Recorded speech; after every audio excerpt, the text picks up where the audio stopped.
नमस्कार दोस्तों, आप सबका स्वागत है आपके अपने YouTube शिव भक्ति में। मोक्षदा एकादशी के बारे में हम आज बात करेंगे, जो मार्गशीर्ष के शुक्ल पक्ष एकादशी के नाम से जाना जाता है। इसकी विधि और कथा का वर्णन करेंगे और इस एकादशी की महत्वता के बारे में जानेंगे। तो चलिए वीडियो स्टार्ट करते हैं।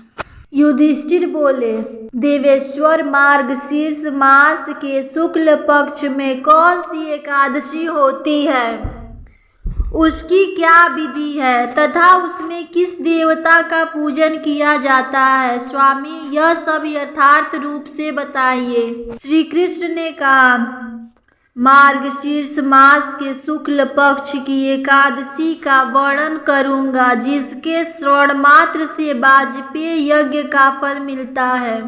उसका नाम मोक्षदा एकादशी है, जो सब पापों का अपहरण करने वाली है।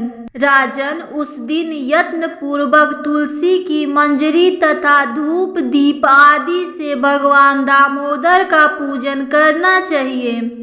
पूर्वोक्त विधि से ही दशमी और एकादशी के नियम का पालन करना उचित है। मोक्षदा एकादशी बड़े बड़े पातकों का नाश करने वाली है। उस दिन रात्रि में मेरी प्रसन्नता के लिए नृत्य, गीत और स्तुति के द्वारा जागरण करना चाहिए। जिसके पितर पापवश नीच योनि में पड़े हो, वे इस एकादशी का व्रत करके इसका पुण्य दान अपने पितरों को करे तो पितर मोक्ष को प्राप्त कर जाते हैं। इसमें तनिक भी संदेह नहीं है। पूर्व काल की बात है, वैष्णव से विभूषित परम रमणीय चंपक नगर में बैखानस नामक राजा रहते थे। वे अपनी प्रजा का पुत्र की भांति पालन करते थे। इस प्रकार राज्य करते हुए राजा ने एक दिन रात को स्वप्न में अपने पितरों को नीच योनि में पड़ा हुआ देखा।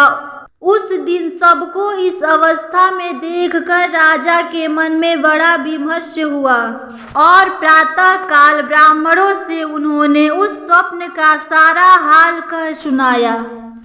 राजा बोले, ब्राह्मणों, मैंने अपने पितरों को नरक में गिरा हुआ देखा है।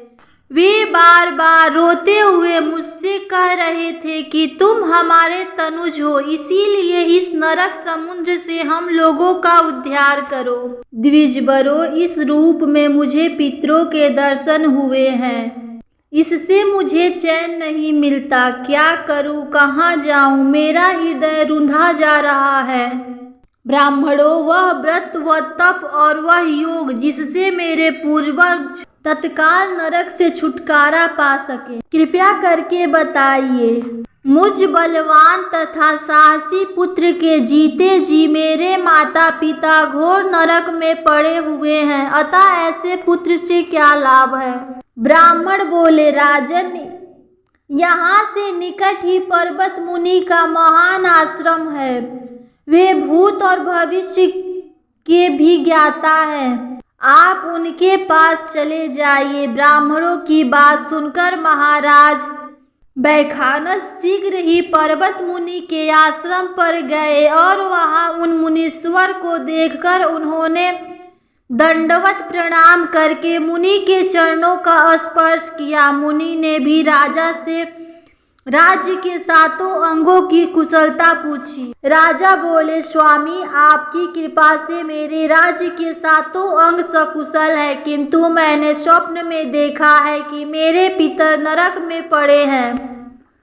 अतः बताइए कि किस पुण्य के प्रभाव से उनका वहां से छुटकारा होगा। राजा की यह बात सुनकर मुनीश्वर पर्वत एक मुहूर्त तक ध्यानस्थ रहे। इसके बाद वे राजा से बोले, महाराज, मार्गशीर्ष के शुक्ल पक्ष में जो मोक्षदा नाम की एकादशी होती है, तुम सब लोग उसका व्रत करो और उसका पुण्य पितरों को दे डालो। उस पुण्य के प्रभाव से उनका नरक से उद्धार हो जाएगा। भगवान श्री कृष्ण कहते हैं, युधिष्ठिर मुनि की यह बात सुनकर राजा पुनः अपने घर लौट आए। जब उत्तम मार्गशीर्ष मास आया तब राजा बैखानस ने मुनि के कथा अनुसार मोक्षदा एकादशी का व्रत करके उसका पुण्य समस्त पितरों सहित पिता को दे दिया। पूर्ण देते ही क्षण भर में आकाश से फूलों की वर्षा होने लगी। बैखानस के पिता पितरों सहित नरक से छुटकारा पा गए और आकाश में आकर राजा के प्रति यह पवित्र वचन बोले, बेटा तुम्हारा कल्याण हो। यह कहकर वे स्वर्ग में चले गए। राजन, जो इस प्रकार कल्याणमयी मोक्षदा एकादशी का व्रत करता है उसके पाप नष्ट हो जाते हैं और मरने के बाद वह मोक्ष प्राप्त कर लेता है। यह मोक्ष देने वाली मोक्षदा एकादशी मनुष्यों के लिए चिंतामणि के समान समस्त कामनाओं को पूर्ण करने वाली है। इस कथा को पढ़ने और सुनने मात्र से ही मनुष्य का कल्याण हो जाता है।